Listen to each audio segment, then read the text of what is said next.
Today we have signed two agreements, as has been mentioned. One is on the National Ganga River Basin Authority, which is a $1 billion project from the World Bank, and the second one is the Biodiversity and Livelihood Project, which is about a $30 million project over the next 6 years.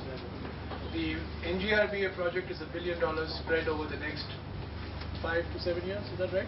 8 years. Next 8 years. Next 8 years. As far as the Ganga is concerned, in the last 2 years, the NGRBA has sanctioned 2,600 crores worth of projects, out of which about 1,300 crores is in Uttar Pradesh, 640 crores is in West Bengal, 440 crores is in Bihar, and 150 crores is in Uttarakhand. We have not been able to begin in Jharkhand, but I hope very soon that we will open our account in Jharkhand as well. 2,600 crores worth of projects, and this is to set up something like 464 million liters per day capacity for treating sewage.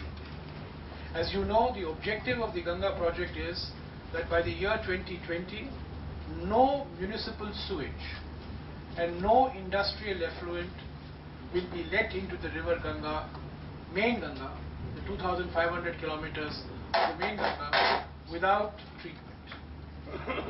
So in the last 2 years, we have already sanctioned these projects, and with the signing of the World Bank agreement today, I think we are taking a very big step forward in implementing the Mission Clean Ganga, which is both Nirmal Dhara and Aviral Dhara. It is to ensure both Nirmal Dhara, which is clean Ganga, and Aviral Dhara, which is uninterrupted flow Ganga. In addition, for the first time, we have issued 60 closure notices to polluting units under Section 5 of the Environment Protection Act. These units are largely between Kannauj and Varanasi, which is a 500-kilometer stretch, which is the most polluted stretch of the river Ganga.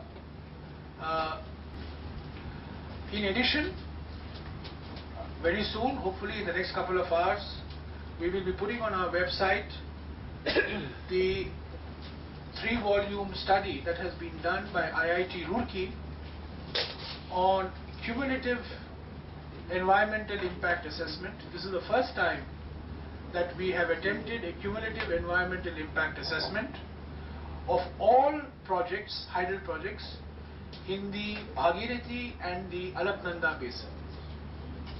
The Bhagirathi and Alaknanda basin are important because they feed the Ganga.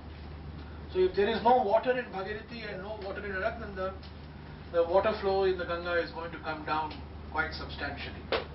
IIT Roorkee has looked at 69 projects, hydel projects, in the Bhagirathi and Alaknanda basin, and the most important feature of the IIT Roorkee study is that they have recommended what should be the minimum environmental flow in each of these projects in order to ensure that there is Nirmal Dhara.